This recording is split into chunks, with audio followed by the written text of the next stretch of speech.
O kōkole ke o whakatapu ke awhio e o tuai ho tau lotolotonga. Pe o whakatulo watu ke ngai tuunga ko toa pe o ton ke whakatapua. Ka tā ke whakamonua e koloa ko inasi ai I whainga maali e ko eni.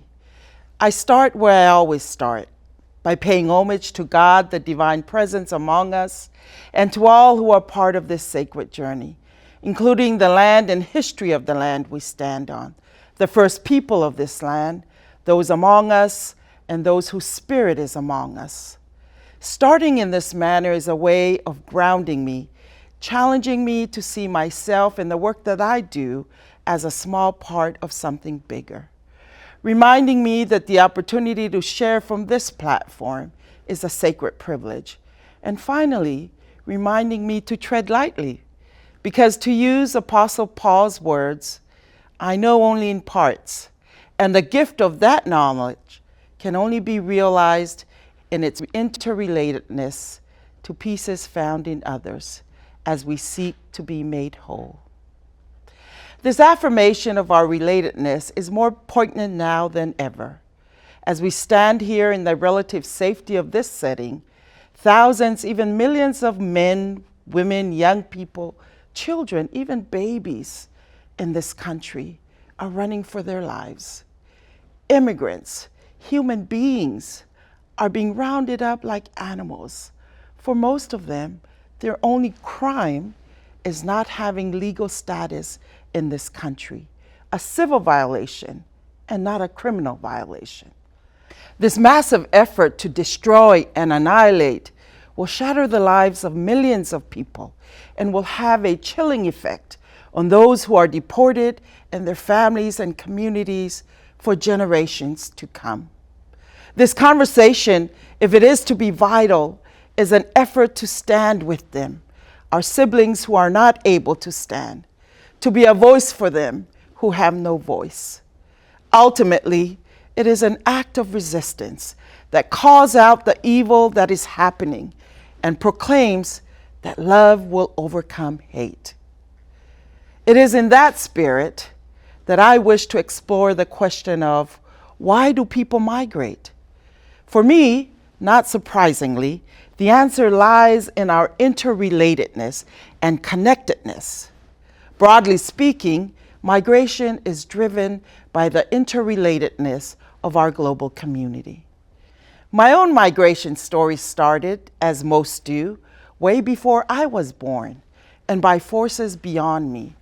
Social, economic, and geopolitical forces were at play, impacting even the tiny island near the international dateline, often referred to as the place where time begins.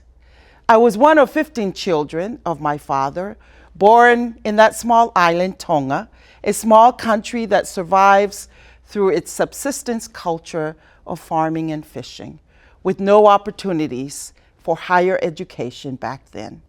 There was not much hope in our horizon, but I was born into a family that knew the value of education. In particular, one of my father's sisters left Tonga in the late 1960s, a rarity, to pursue college in Hawaii. She continued her study, later earning her PhD, but beyond that, she sought avenues to help her extended family immigrate to the United States in order to pursue higher education, better standard of living, and a future with hope. My father and my older brother soon followed her. My brother enlisted in the army in order to be naturalized, and then he in turn petitioned for my parents and siblings. This all led to one day in the mid-1970s when my mother and 7 children arrived in Hawaii to join my father, brother, and others. All told, about 30 members of my extended family migrated. A hunger for education, better living standard, and a future with hope pushed my family into avenues of, fortunately, regular migrations. My father was clear on why we migrated, though he went to his grave in a perpetual state of yearning for his homeland. I'm fairly certain that if there was a possibility for better livelihood in Tonga, my father would not have migrated with his family.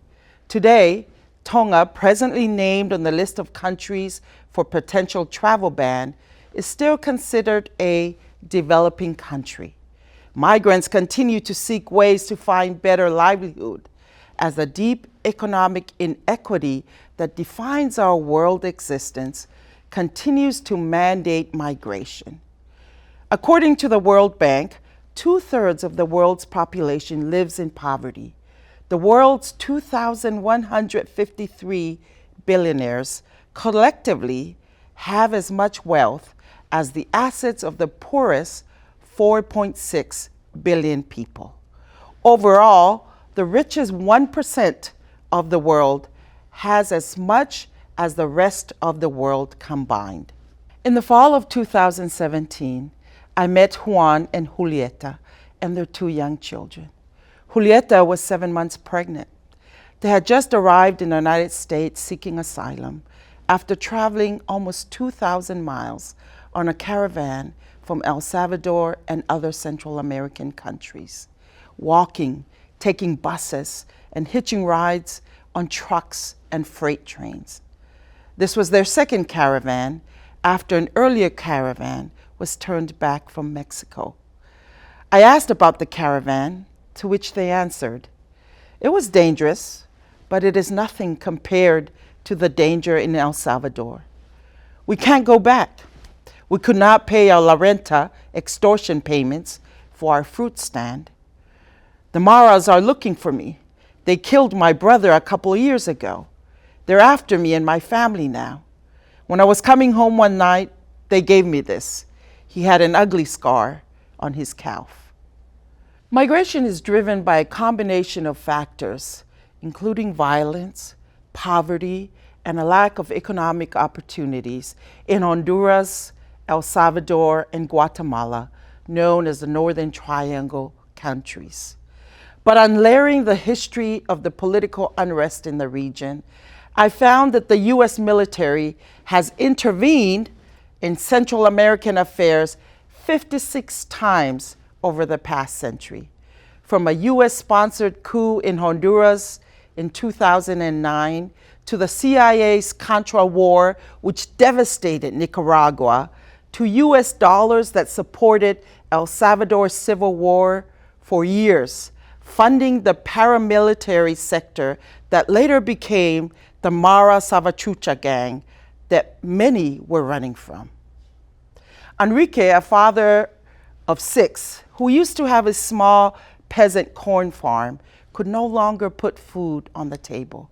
Once the transnational agricultural corporations rolled into Mexico, and though he has been deported before, he will cross many times over, he said, so that my children have food in their stomach.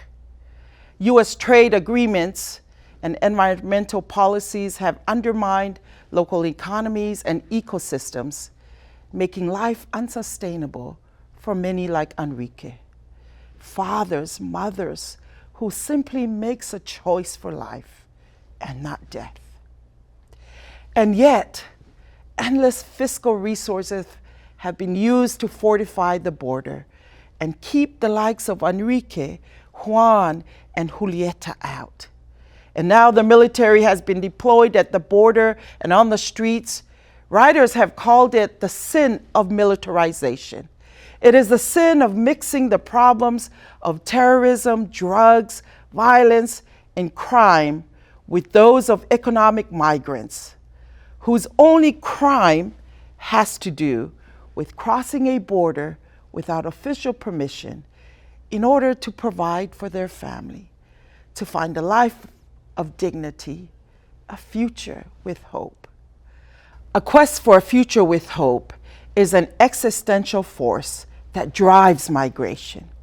At the end of 2024, the total number of international irregular migrants rose to 304 million. Today, countless individuals and families are driven from their homelands by economic desperation, political violence, and humanitarian crisis, seeking refuge and the hope of a better life. This staggering, complex, devastating phenomena is the cumulative effect of so many human factors. For my purpose here, I must admit that I struggle with offering a narrative of a laundry list of push and pull factors, as it has a way of decentering migrants and reducing them to mere victims, casualties of their circumstances. Focusing on the problems lessens our ability to see migrants as real people who struggled and anguished over choices that could lead to life or death.